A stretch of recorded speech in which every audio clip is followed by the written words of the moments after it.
Hi. Wow, that started rolling pretty quick. So, yeah, I probably should have combed my hair or something, but feel like if I'm only going to get better at this, I need to practice at it. So, had a conversation with Jorge, my numero dos, my compadre, who should be, my co-host on this show. By the way, welcome to Continuous Flow. My name is Johnny K, aka Kazi, aka Yanni, aka any pleasant name that's not derogatory. Yeah, I probably should be a little bit more uh, shaven and probably pristine, but anyways. So, George was telling me that I should have a format. And he's probably right. And I was surprised how deep he got quickly. We were talking about the issues of support. So I'm going to tell you, just so you know, I'm an alcoholic. I'm a recovering alcoholic. I've been on the wagon. Is it on the wagon or off the wagon? I've been on the wagon now for a little over 10 years. I know that's a long time. So we were talking about how I should use this form as a method of support. And I'm all for that.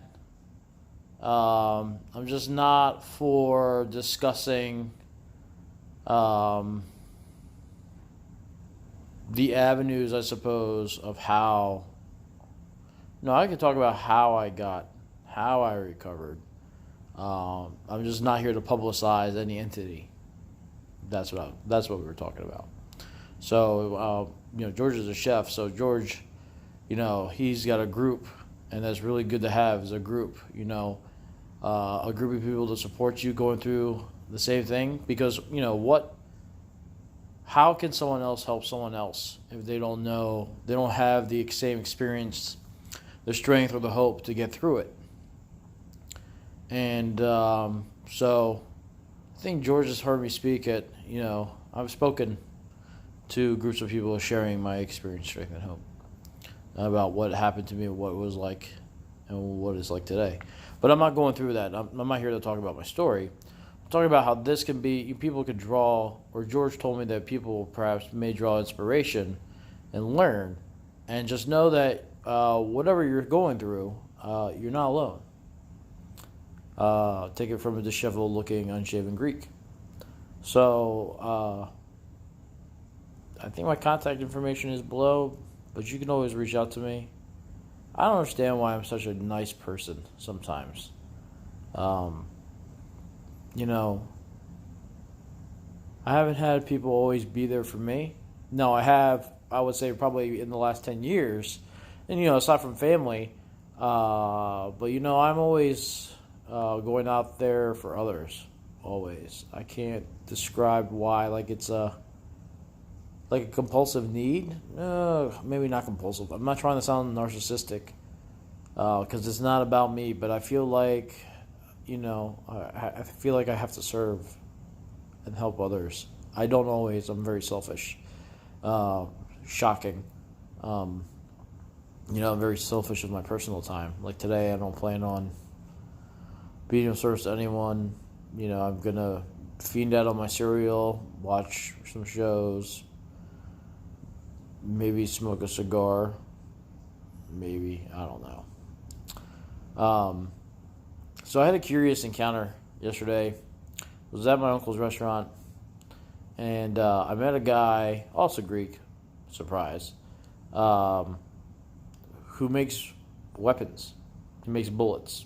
That's what him and his family do.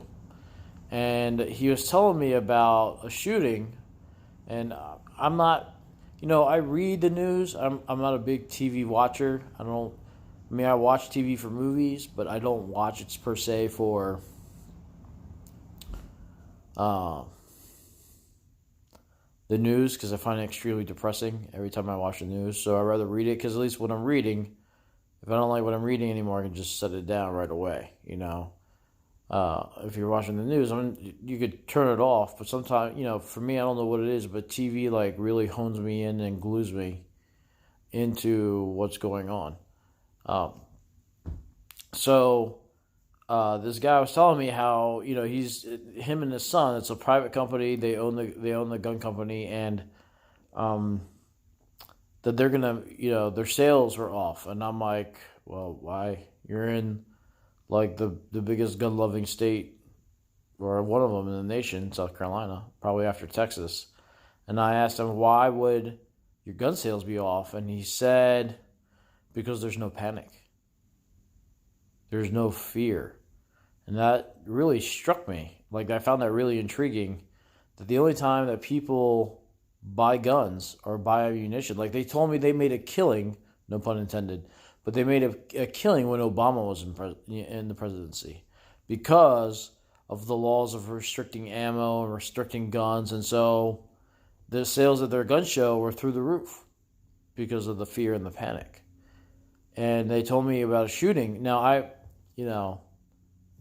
I was not aware of the shooting. I had heard it like in bits of conversation if people were walking by me in the restaurant about the most latest shooting, the shooting in El Paso and the Walmart. And I was just reading it a second ago before I came out here to do my second episode of my show, Continuous Flow. And,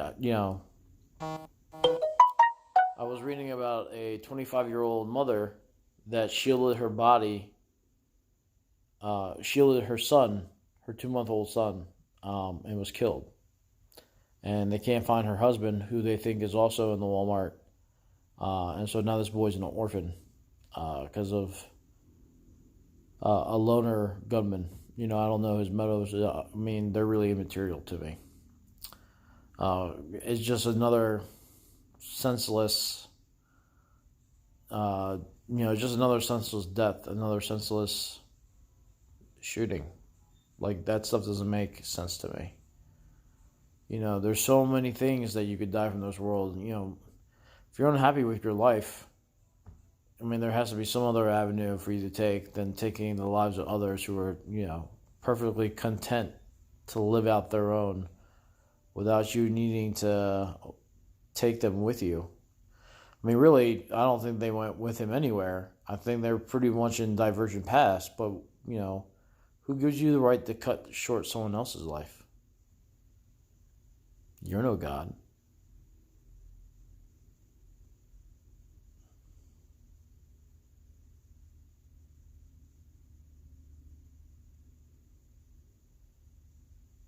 I don't have much to say about a shooting. And I wasn't trying to make this too serious, My whole purpose for Continuous Flow was to be more comedic than anything else. But, George brought up a valid point. He doesn't have the time to do this, but I do. And so, comedy, issues, support, addictions, drama, movie reviews. I think that's kind of where we're going to go. I'm still going to probably be silly and goofy on here. And I'm probably doing this, I'm doing this more for me, I think, than I am doing it for others. And probably that's a little bit selfish. But if people can draw support or thoughts or provokes discussion or debate, and I'm more than welcome to having people appear on here with me to provoke discussion, debate, or jokes at my expense or theirs, whatever. But I felt kind of like how I like to help others. I felt obligated to come out here and post another video. I just got done watching a video commemorating Robin Williams' life, and it was just very informative. Like, me and that guy have nothing in common at all. He's funny from the get-go, very energetic and lightning quick mind and reflexes and stuff, and I don't think I'm that. I can be lightning quick at times, but not to the degree that he is. But he said something interesting at the very end of his the video commemorating him, and it was, don't lose that spark. We all have that spark. I have that spark. I just need to ignite it more often than not. So, another National Day of Mourning for people who lost their lives unnecessarily in this country. You know, lives are being lost all around the world, but in this country specifically for a selfish act of a lone gunman. And I mean, I don't have a solution. I'm just speaking my mind. And, that's the type of stuff that depresses me. It's so easy to take away, but so much more difficult to create. So, hopefully the next episode will be a little bit more